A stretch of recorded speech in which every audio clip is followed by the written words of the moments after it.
a bit of a glitch. Okay, there we are. Okay, it worked. We are live. We're back. It's Sunny and Miles, our weekly special. Okay. Probably one of my favorite times of the week. I really enjoy these conversations. I always find myself at the end of it just going like, damn, that was a fun talk. So how's your week been, Miles? Same for me. Oh man, it's really good. Everything looks up in the UK when the sun comes out. So it's been horrible weather for the whole of January and February. We just got into March and the sun has come out and it feels like spring. The daffodils are up. It just makes such a big difference to everyone, really. It's amazing. So yeah, I'm doing good, bro. Yeah, we're still around the corner. I mean, my girls are already celebrating as if though spring is here, but there's still a lot of snow on the ground. So I'm like, running around them like, keep your jackets on. oh yeah. No, we've just fully broken out of that now. Yeah, but dude, I'm actually coming to the US on Thursday next week. What? I don't want to say where. Yeah. Oh, you don't want to say well, where? I don't know if I want to dox myself too much. Maybe I should say afterwards. Okay. I'm traveling in the US for a bit with my wife's father, and then and then we're going down to Mexico, and then we're going to Argentina, and then me and Bex and the kids are going to stay in Argentina for a couple of months. Did you just say a couple months? Yeah. That's awesome. But yeah. So sorry, did I miss something? Like, is that a new development, or have you guys been working on that one for a while? Maybe when I had a chat with you and Charles, I mentioned like I can only be involved in this new venture for a bit. I'm going to be traveling for a while, but I haven't said to you directly when it's just me and you, I don't think. Interesting. Wow. So how did that come? I mean, that seems in line with sovereignty. What's what's going on there? Well, part of it is I'm just traveling with my wife's dad because he's a pastor and a speaker and speaking at some conferences and stuff. So I'm just like traveling as his companion for a while, and then my wife's mum, my mother-in-law, and Bex and the kids are then going to come across and meet us at the end of our trip, and then they're staying there for a conference, and then they're going to continue back to the UK, and we're going to stay on in Argentina. So basically, like just being a buddy for my father-in-law, and just trying to be just being a buddy really. And I think my mother-in-law is not that up for like hardcore flights or that many. She's done quite a lot already, dude. So my in-laws were in Israel last week. They just got out like 2 days ago. I can take us onto our topic for today, but yeah, they just got out. They had to like drive across the border into Jordan, and it was kind of scary. They were not scared at all. They were so chill. They were just like, they were in a very not built up area, and we were all freaking out at home, but they had a lovely time. They basically had a holiday, and then just drove into Jordan, went out for a lovely meal in Jordan, and then got a flight back to pretty much the only flight back into the UK. And if they were there a day before, a day after, they'd still be stuck there. So yeah, that's quite interesting. And interesting that from their perspective, they're obviously in Israel, so people were pretty up for bombing Iran. But as soon as you get back to the UK, there's a very strong anti-Israel sentiment around. There's not much support for Israel here, and there's not much support for the US here, especially when Donald Trump starts chucking bombs. So it's a bit like what we talked about last week, where it's a lot of dislike for Donald Trump. I'm not in that camp myself, but I'm pretty neutral on the whole thing. But there seems to be a very strong anti-war vibe over here. I don't know how it feels for you. Well, I mean, I might as well call out the pink elephant, right? So, I mean, just let's say we're watching this episode 10 years from now. Like, what is the status of the world? Like, what happened? I guess in the last week, a lot's happened, right? Yeah. And we were with some friends last night. They're like Middle East experts. They like speak Arabic and have lived in Jordan and stuff. And he's like sort of PhD. Yeah, keep going. Sorry about that. Go ahead. He's like a PhD student. He's like writing his PhD thesis on the integration of Arabs and Jews 100 years ago, pre the state of Israel, and how there were like Arabs, Jews, Jews who spoke Arabic, all living in Jerusalem at the same time. So we had dinner with them last night. So it's a pretty interesting conversation with those guys. It's very hard, I think, to look at the mainstream media and understand the situation at all. And my friend last night was saying, if you think you understand Middle East politics, you haven't been explained. We haven't explained it to you properly. Something like that. It's like, if you think you understand it, You basically don't. It's just too complicated to understand the history and the sectarian divides and just so many things going on. So then you put all that on top of current affairs and what's happening right now. It's just so hard to understand or even predict what's going to happen, I think. And there's a lot of people out there giving like super confident predictions about how it's really bad, it's really terrible, worst choice ever, or this is really great, we should get rid of Iran. I just feel like, are you so sure that you want to back yourself 100% in your opinion? Because I just don't think it's that easy. Yeah, it's a big one. Um, yeah, it's crazy, the state of the world right now. I mean, my remember, sorry, this is a little bit off topic, but I gotta say this. Remember we started like a month or two ago talking about this idea of pendulums. It's this idea brought up in the transurfing. What is it? Yeah, Transurfing transfer from reality. reality. Yeah, that's the one.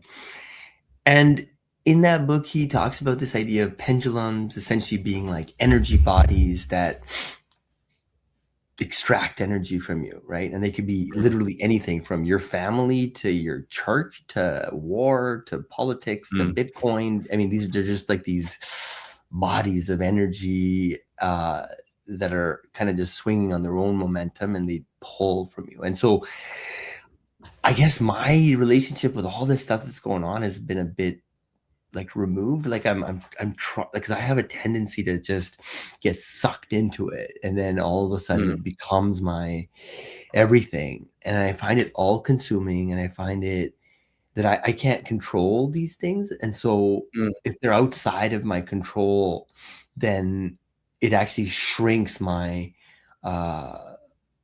like my area of impact on the world, if that makes Yeah. sense. Like, Yeah. have you ever seen those circles from Stephen Covey's? He talks about this, like, you know what I'm talking about? Spheres of influence type thing. Yeah, yeah. So, Yeah. like, I'm not trying to boycott the topic. Obviously, it's top of mind, and I No, probably we should don't have want to some like. strong opinion. But I also No, I find don't like, want to stick with it for too long, man. yeah, I don't want to. I don't want to be for or against any of it either. I want to observe it. Obviously, recognize that people are hurting, and there's like tons of stuff going on in the world. But like, what can I impact? Kind of, sort of, even in a tiny way, Bitcoin. And I don't know. I mean, it's kind of, I mean, it's a weird place to be. I'll be honest. Like, I remember when I first got into Bitcoin, there was this whole thing about Bitcoin, not bombs. You remember that? Oh There was this yeah. whole like narrative. They had like little stickers, Bitcoin, not bombs, Bitcoin, not bombs. So Bitcoin is, I guess, technically supposed to lead to a world where we have less war, but we do live in this like very interesting world now where where there's this president who's obviously waging war or going against people.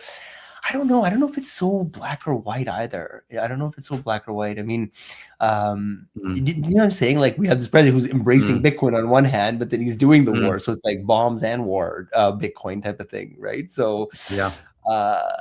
maybe it's Yeah. such that if we play this out long enough and Bitcoin becomes the de facto and governments are unable to print relentlessly as much or whatever, and I could Yeah. see how eventually this leads to peace on earth. And I don't know, like I said, man, even saying that I'm against what's happening now feels like a heavy statement. And it's like, Yeah. I don't know. I don't know. I have some slight opinions and whatnot, but I'm just not well versed enough. Yeah.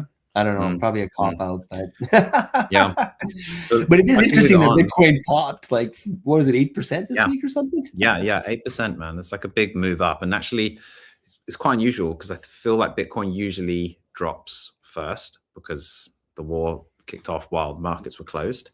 And yeah, Bitcoin just basically stayed the same over the weekend. And then Monday, Tuesday, Wednesday, or Tuesday, Wednesday, popped about 8%. So it was like moving up pretty quickly, which I don't know. Who knows if it can stay there? But it is quite interesting that it's moving up when risk on assets normally go down when there's a crisis like this. But you can see, I saw a chart about, I should have got it before this, a chart of Bitcoin moving off exchanges in Iran. And in January, it goes up, up, up, up, up, up. Then there's all sort of beginning of February, end of January, when they had the internet shut down, and then that was when the government were really, supposedly like killing protesters, and they were squashing the protest. Then it was flat because obviously they couldn't use the internet, and then as soon as the internet shutdown came off, bang, it just starts going up again. That's coins moving off exchanges in Iran. So people are moving money into Bitcoin in Iran and getting it off the exchange and taking it to cold storage, which is, I don't know how you analyze that, but it's very interesting. And I was saying to my wife, if that's not a use case for Bitcoin, and people say Bitcoin has no use, like, there are obviously people in Iran who think it does. They obviously want to preserve their wealth in a very turbulent time. If you're like a good, honest working person, or even if you're not, you're just living in Iran, that's a banger use case for Bitcoin and a brilliant argument to say, if you're a Western fiat wealthy person and you say there's no use case for Bitcoin, you just think, well, you're just too fiat Western wealthy. You don't understand that it has a brilliant use case in developing places. Yeah, that's undeniable. I mean, yeah, definitely. I mean, in fact, I started podcasting. I think I told you this, or maybe not, because I have a friend named Mauricio who started Ledin. That they hold Oh, like $1 billion plus now in Bitcoin loans, back loans, or whatever assets. And so he's from Venezuela, and he was persecuted by the Venezuelan government, I don't know, 10 plus whatever years ago. And he told me his story, and that's what got me to start being like, oh, it's not about me. It's about like all these stories in Bitcoin that yeah. get buried that people should know about, right? That, yeah, it can be a life jacket or a lifesaver, in turbulent times. So Totally. all roads lead to Bitcoin, kind of, sort of. So, I hate to say it, but yeah. Yeah, I want to share so many opinions on what's going on right now, but I'm just like trying my best not to. Yeah. What Okay. should we talk about? I got a bunch of stuff that I had kind of Well, lined up. Hey, you had a couple interesting things you wanted to chat about, no? yeah. Do you want to go through Obsidian now? Do you want me to do my porno thing now?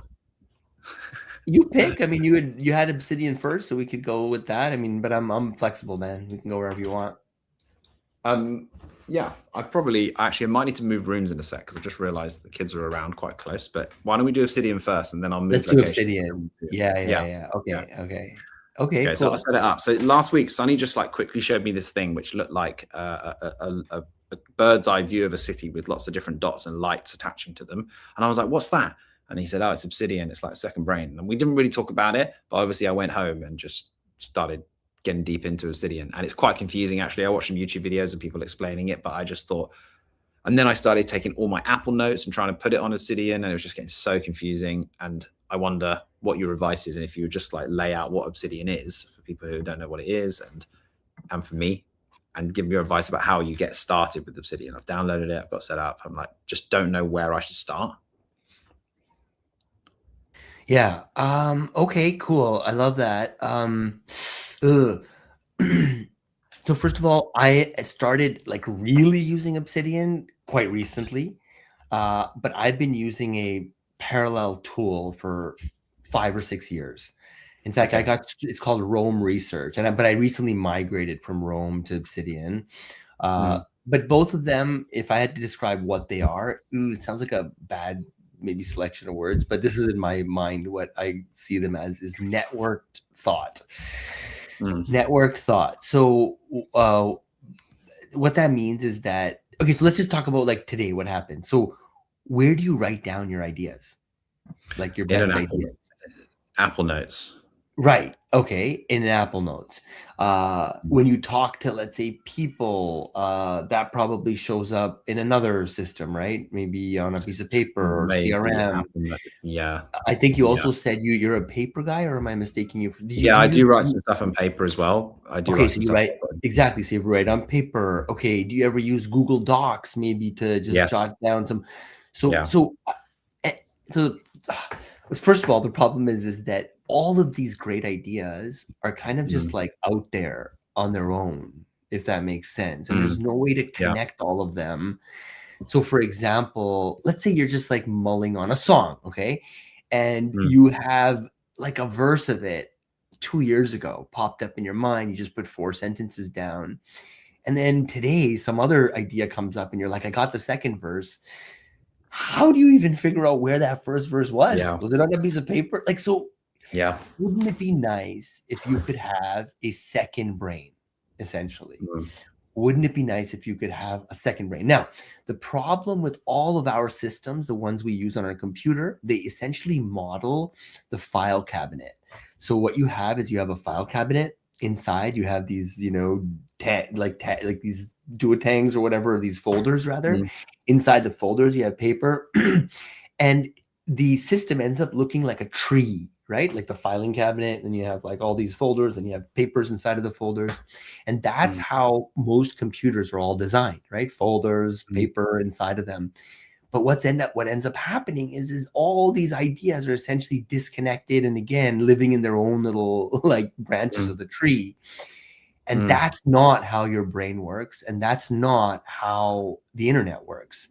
mm, The way the internet works and the way your brain works is different ideas are all kind of floating around in this space, and they're just connected through, like neural pathways or whatever, right? They're like, mm, and one idea in your brain, for example, Sunny might be connected to podcasting. It might also be connected to Bitcoin. It may mm, also be connected to Family Guy. I don't know, whatever, right? Like you might have, and then when you go to Family Guy, all these other buddies of yours pop up. So your brain works like a network. So the first realization was, I need a second brain. I need a mm, system that is going to help me capture everything. Everything. Like I'm talking about, I'm reading a book and I love a quote. I want to be able to highlight it and boom, it goes in my yeah. second brain. I like a Yeah. tweet, it's in my second brain. I have Oh, a yeah. brain fart at 2:30 a.m. while on the toilet, it's in my second brain, right? Like, and it's all Right. just, Yeah. I'm That's what I dumping it want. in there. And so that's what Rome research is. That's what Obsidian is. The difference between Rome and Obsidian, just in short, is that Rome lives on the cloud, like Gmail or whatever, like it's on the cloud. Obsidian sits on your computer. Like it's like private on your computer. You would control them, right? So just to kind of describe like a little bit more about what this actually looks like, it's a bit dangerous, I guess, to be sharing like personal Obsidian files because they are quite personal. But I'll try not to go. So, but this is essentially my second brain. And if I glide over things, you see here my journal. That's like obviously something that comes up a lot, right? If I click liked tweets, okay, so I have that. Right? I think I saw Bitcoin, boom. And all of these ideas are essentially connected. So then the question is, how are they connected? How do you use it? The way I use it is the way Rome has kind of trained me, which is you just use like this daily notes section. You click on it, you notice here, it's just like the date, that's it, and you just start riffing. So I could be like,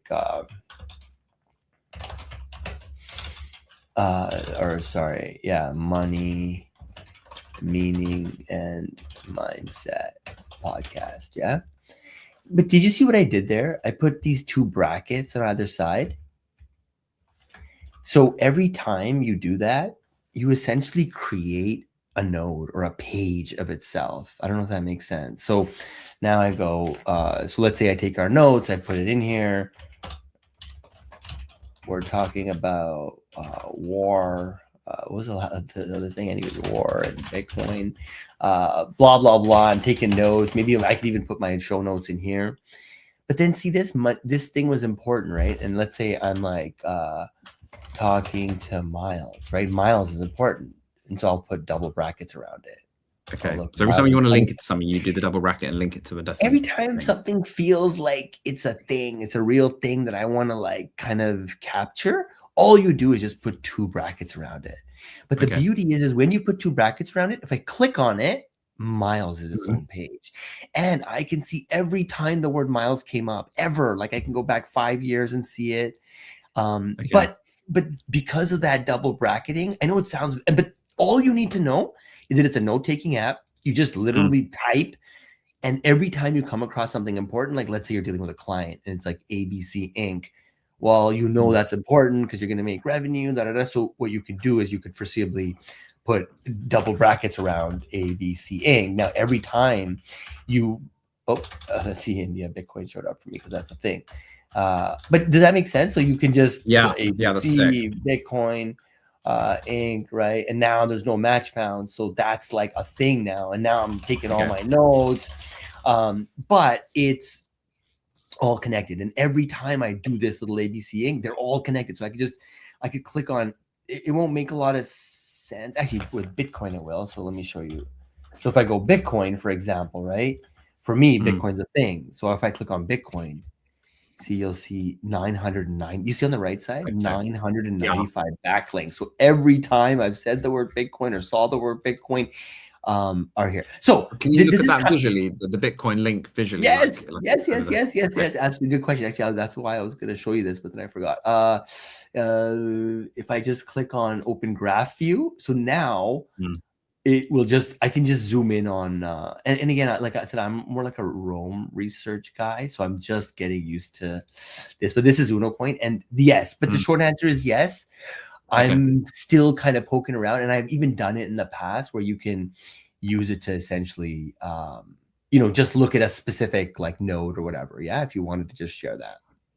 That's sick. And then if Yeah, you want to do it so your tweets get chucked in there, or like I read on a Kindle and I make loads of highlights, and I'd yeah, always just think I never look at my Kindle highlights, and I want to see them all like spread, and if they link to a lot of them about Bitcoin, business, mindset, all that stuff, I want to see it like linked together and put into something so I don't have to like right. But manually but do it. but see, but here's the thing: is that the truth is for me to go back to my notes and actually try and find those patterns. Like I just intuitively know that there's patterns, Mm, and that by noting it down and finding links, that I'm creating like a note-taking system that is going to be valuable over time.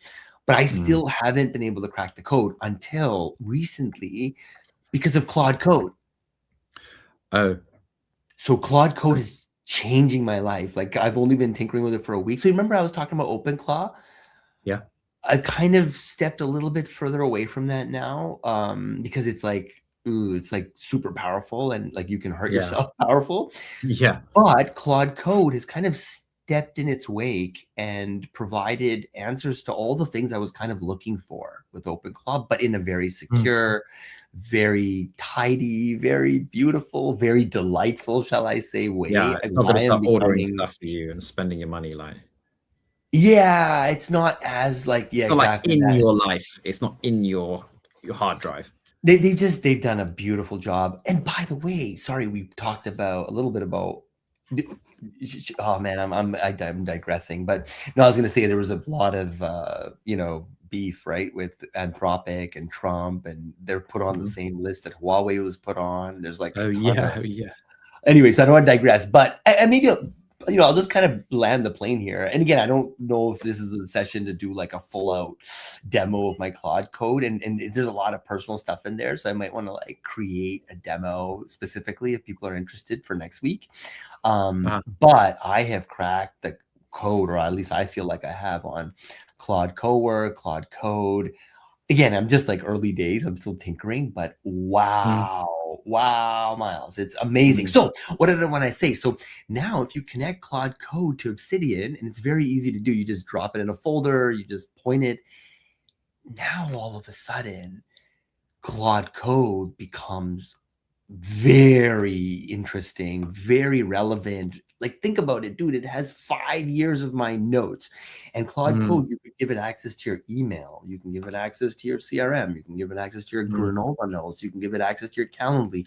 You can give it mm, access to all these things. And they all, like, they were saying 2 years ago was all about prompt engineering. Last year, it mm, became about context engineering. So the more context you can provide the AI, which on one side is obviously super scary. It's like, dude, what are you doing? You're like, handing over the keys here. Not really, or no keys are being handed over. But again, when it has tons, like it has my note, like I can ask it now questions, Miles, like, what are the top 3 ideas I've had in the last 5 years? mm, I asked it a mm, question the other day. I said, these are my goals, right? I mean, I don't like stating my goals publicly, but like, let's say it's X, I'm at Y. I'm like, how do I get to X? Look at all my mm, notes, look at all my emails, look at my life, look at my calendar, and tell me how I get to X. And you know what it said? It said you are doing everything that you need to do to get to X except one thing. Yeah. I haven't implemented it yet. And it said, what you need to do is before you hit the button at 9 a.m., like to go on your first Zoom call or your podcast or whatever, you need to publish a piece of written content every day about something you're Oh, learning really? in the field. I was like, it gave me shivers. I was like, dude, because Really? he's like, you're doing great work, but you're doing it in isolation. He's like, you're doing it with the people that you're on calls with, but you need to like essentially crystallize that learning and offer it to the world. Like the kind of insights I'm getting from this this like relationship now between Obsidian and Claude Code, because it can go through my notes and really understand me. It's next level. So I guess just to put a but again, I've said this 3 times now, but just to kind of close it up, for me, AI is going from oh, let's try some marketing thing, or let's code something, or let's make an image, to let's think together. Like let's figure out like solutions to big problems together. Anyways, maybe enough of a rant. Like I said, I'd love to do a maybe proper demo, maybe get it like set up if people are interested. And so, yeah, leave comments. Do you want to switch gears or any questions on that front? But it's incredible. Yeah, I love it, bro. I really enjoyed that. Thank you. I'm going to get more into it. Just final thing there. Do you think I should just start fresh with notes, not try and go back and get all my old notes into it? I've got like thousands of notes. Sorry, I'm just trying to think the answer to that. I think the play for you might be just leave your notes where they are, start Obsidian brand new, and just keep that double bracket thing in mind. That's it. And just riff. And just go to daily notes. I would riff. But then when you bring Claude Code into the mix, you can give Claude Code access, like I said, to there's like there's something called a CLI, MCP, all these buzzwords, but you can essentially connect Claude Code to Obsidian. You can connect Claude Code to Apple Notes. You can connect Claude Code to Google Docs.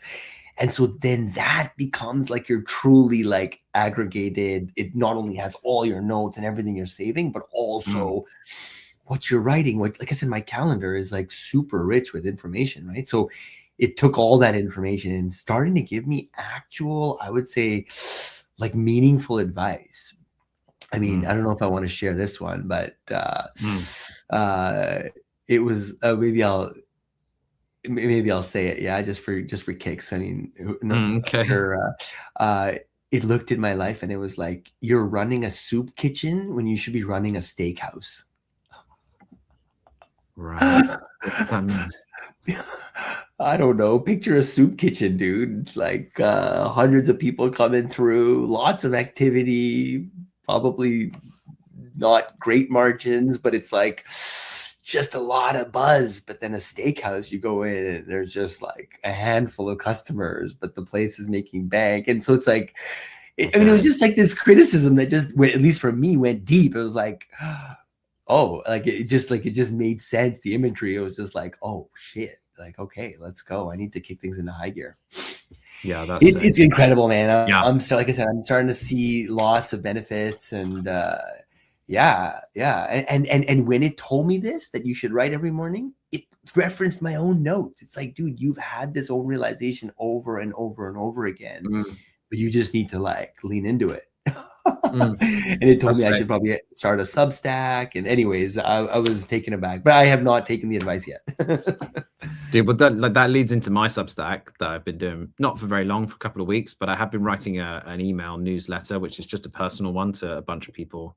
And it's not about anything in particular. It can be about all different stuff, like just stuff I'm thinking about. It's like a family newsletter, basically, but it's evolved more into like my thoughts on different topics. And because the open rate is like pretty high and people kind of like it. So I've moved it over to Substack now to try and grow it a bit. And I don't know, just writing about stuff that I think people will find interesting. I don't know, seems to get quite a bit of opens. And the article I'm working on at the moment is 5 reasons why I don't watch porn. And I think this comes into our sort of mindset area for this live stream, because I really, really view porn as a sort of mindset gray matter waster. You know, I feel like it's something that if you are wanting to be a top 1% or top 0.01%er, you know, lifting weights, meditating, ice bath, like being with your family, being an alpha dude that like looks after your wife, watching porn just doesn't fit into the lifestyle of the sort of guys that we want to become. And I've been thinking about it for a while. And, you know, I personally haven't watched any pornography since I was about 20 years old or something like that. And I just got, luckily, swept into this group of people, this group of Christian guys who are like getting quite radicalized by Christianity.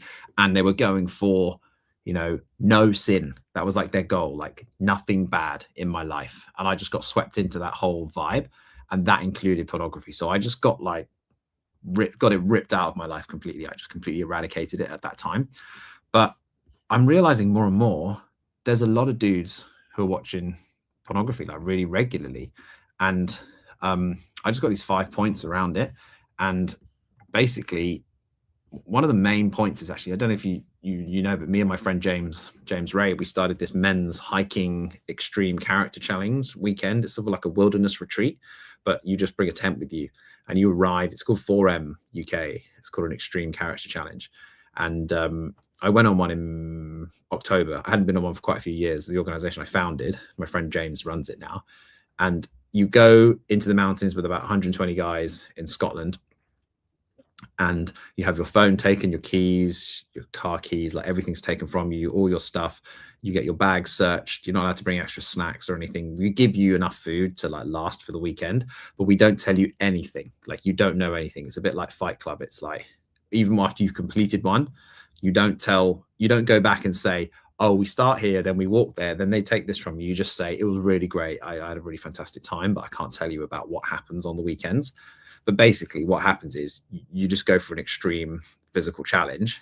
And during that extreme physical challenge, guys open up to each other. You're walking and hiking with somebody for like 3 or 4 days, and you just end up talking about everything with all these different people. And because I think me and my friend James were perceived as the leaders of this thing, particularly the guys who are helping us run the weekend would open up to us about their problems.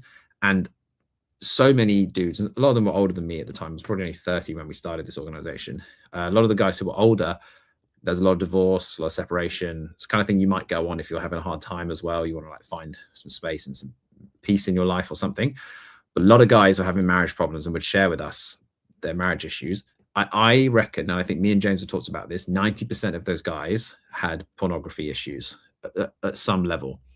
And so often it was something that they would tell us all their things. We'd be like, wow, man, it sounds like you're trying everything. And then we would say, so like, do you watch porn and stuff? And they'd be like, oh yeah. I'm like, I watch porn like 3 or 4 times a week. 3 or 4 times a week. Bro, like, why don't you try not doing that? And then instead, that could have a massive impact on your marriage. I just started researching some of this stuff. And it's actually looking at something where there was divorce attorneys were interviewed, and they found that 56% of divorce cases involve one of the spouses having a problematic relationship with pornography. It's like, it's a huge thing, I think, for guys, and it's a huge thing for mindset. And yeah, I just feel that it's really important. I think it's something people don't talk about. But if you're wanting, what's the it sort of doesn't line up with some things that some of the guys I know who watch porn say about their lives. They like lift weights, they want to meditate, they want to have a clear mind, they want to be really focused. But then you're watching this like really gross, disgusting exploitation sort of film. And I also got this other thing about it where I'm like, I don't actually want to watch other people do that.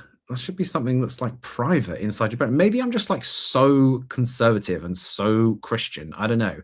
But there's something about it that makes me think, I think we've gone too far.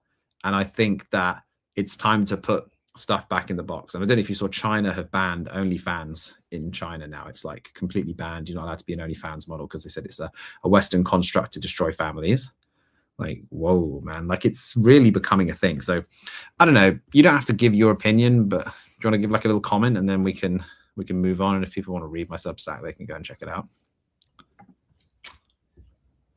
This is the second time that someone close to me this week has brought up. I told you my buddy Troy. It was just, you could tell. I could tell he was really passionate about the topic, and and it's just something that, you know, I'm definitely aware that it's something that a lot of people struggle with, and I feel for them, and I think it's good, you know, that we're calling it out. And And I think a lot of people probably don't see it as much of an issue. They're probably just like, whatever. It's like brushing your teeth Yeah. type of thing. Yeah. Yeah. But Yes. but Normal. you're right. It's very damaging. It can be damaging to your marriage, and if you're single, to your prospect of finding someone, right? Because Yeah. you have this like contorted view of what romance is, and it's like Yeah. super warped. Yeah, I'm not an expert on the topic. I don't have maybe crystallized Mm. opinion, but yeah, I can definitely get behind the fact that it's bad, and it's yeah, and I can definitely see how a lot of guys probably struggle with it, especially. Yeah.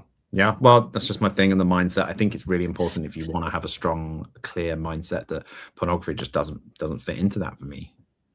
Yeah, Jump yeah, into that jump resonates. into some meaning stuff if you want, like stuff around physical AI or Atlas. What are you talking about that? Like this Boston Dynamics Hyundai I saw robotic thing, or that. I yeah. saw that. I saw that. Yeah, it's lighting up. Oh, I saw this funny tweet this morning. It was like pivots, 2026 pivots, like crypto to robotics, AI to Mm. robotics, like 10 different things to robotics. So there's Mm. definitely, I think, I mean, I spent 8 years in robotics before I got into Bitcoin, right? Like it was kind of the Mm. first half of my career. Um, but robotics was never really this area that, I mean, it maybe captured the mind of like a, corner of the world that geeked out on Transformers and shit. But most people are kind of like, totally asleep at the wheel when it comes to robotics, or don't Mm. care. And nor should they. I don't think robots have given people a reason to care in mass. I do think the ChatGPT moment and what's going on now with AI, and I think people who spent time in this space can extrapolate a little bit and connect the dots and be like, oh my God, like this stuff is Yeah. crazy smart. And when that hits the physical world, will it? Will it not? I think most people are betting that it will. It will be crazy. It Yeah. will be insane. Like we will essentially, intelligence will now be able to shape the world around us, and it kind of already is, like in factories, and your Tesla drives itself, and this and that. But Yeah. I think it's going to get way more integrated and subtle, and it's going to be like in the humanoid format, which I know it sounds a bit creepy and stuff, but like I'm all in. Like to me, I get like the feeling I had about Bitcoin at $10. That's how I feel about Yeah. humanoids now. It just like disrupts everything at its core. But I also don't believe that humans are meant to just sit and work all day, like, and do laborious, like, things that are going to hurt them and kill them. Like, you know what I mean? There must be more to Mm. life than just a Mm. job. Like the fact that a lot of people are right now, and I obviously don't want to minimize it, because people losing work is devastating. It's like, how do they put food on the table? And I don't think the world's quite figured out, how do we get to post scarcity? How do we get to abundance? Yeah. I think there's some ideas out there. There's concepts like UBI, like universal basic income, but no Yeah. one's really leaned in and come up with like a plan and a solution. Anyways, I'm kind of like going on a bit, but I'm personally very excited. I love the tech, and I can see how this will be, massively disruptive. And so I'd rather be on this side of the equation than, not, type of thing. So Yeah. yeah, it's interesting. I don't know. I mean, now Elon is talking about this stuff all the time, and I think a lot of people are waking up to the fact that, yeah, we're very close to what they call AGI. Any thoughts about Yeah. AGI? I mean, that's kind of a big Well, buzzword, and it's like, yeah, well, I don't know whether it's something that is very buzzy around. I heard someone talking about quantum this week, someone who's like very specialized in the field, saying that, and this is in relation to Bitcoin actually, and I wonder whether AGI is a similar thing, that it feels very close, but actually it's still quite far away. He was saying the same about quantum, is that we're very close to being able to understand how we could implement AGI or how it's going to implement itself, but it's still actually, ChatGPT only came out like 3 years ago or 4 years ago. So he said it's moving super fast, but he feels that AGI is not really around the corner in the way that we think it is.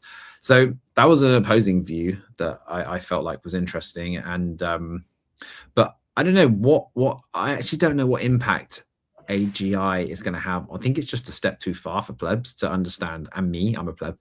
Go beyond AGI. Like, what does that mean compared to just really clever AI robotics moving around with like anthropic Have you brains ever inside them? have you ever heard of a guy named Raymond Kurzweil? Yeah, yeah. You have? Okay. The what's it called? I've forgotten the phrase that Well, he he's got a does. bunch of books. He's got The Singularity is Near, which is the Yeah, most popular singularity. one, The Age of Spiritual Machines or Intelligence or Yeah, something. He's got a whole bunch of these, but he's essentially this like self-proclaimed futurist who's been yeah. scarily like correct for like the last, I don't know, 4 or 5 decades of his career. He's just been making prediction after prediction, and he Yeah, seems to get a lot of it right. yeah. And so just to like jump to it, so the concept of the singularity is near a singularity, you know, in mathematical terms what that is, right? So it's Mm, like, imagine like a line that's like tending towards infinity, right, type of thing. So like this is the singularity.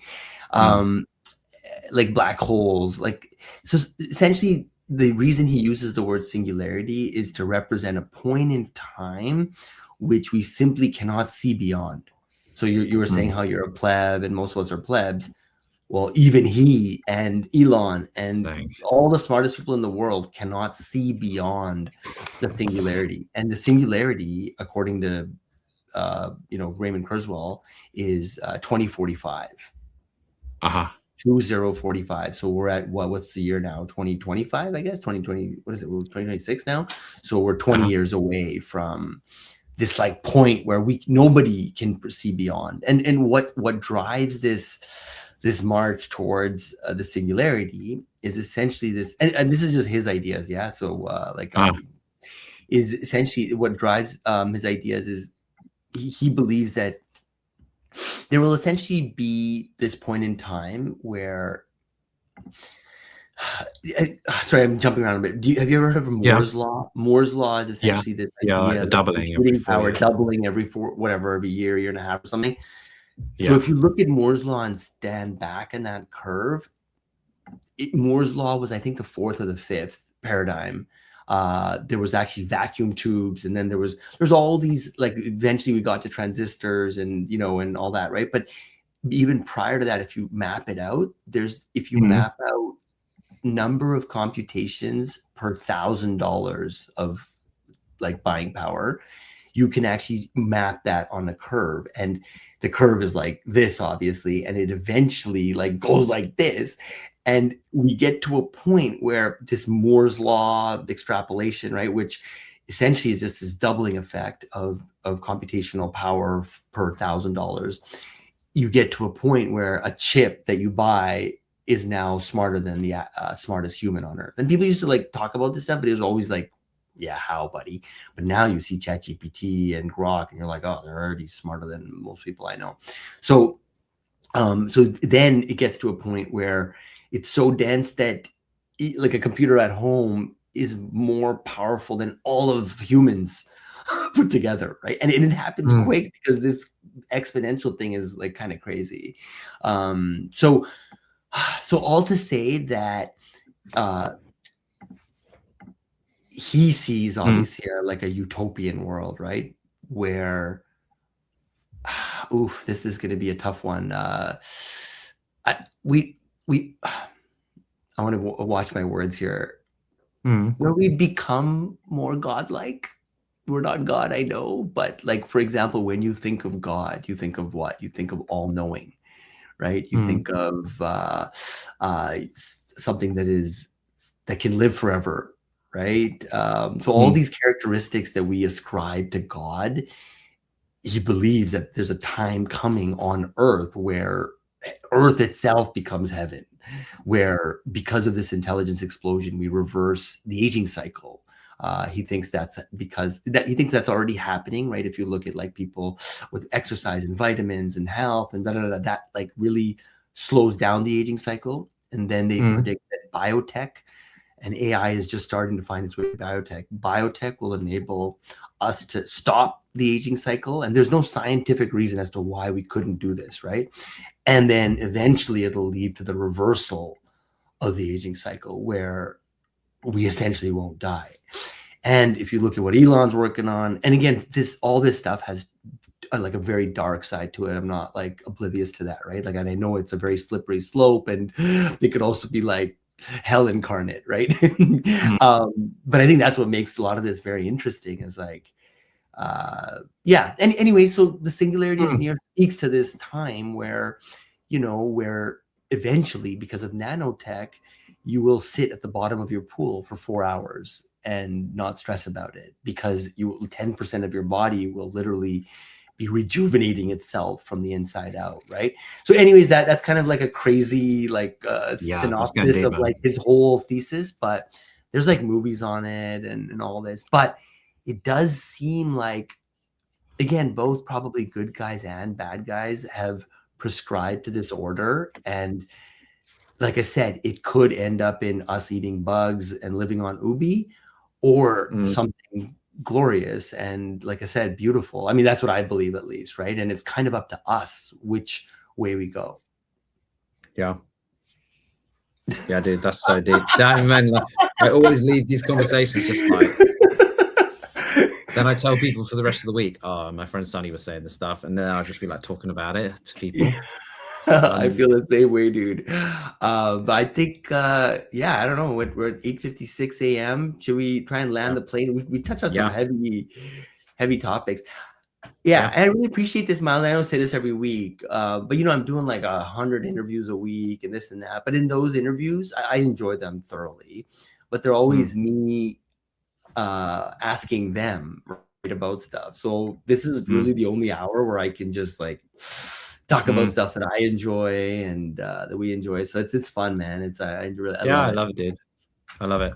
I might have to like just see how we get on with the next. I think I can do next week, but I'm flying and traveling quite a lot the next 2 months, obviously. But let's see. Yeah, man. I'll figure out my travel and we'll work it out, everyone.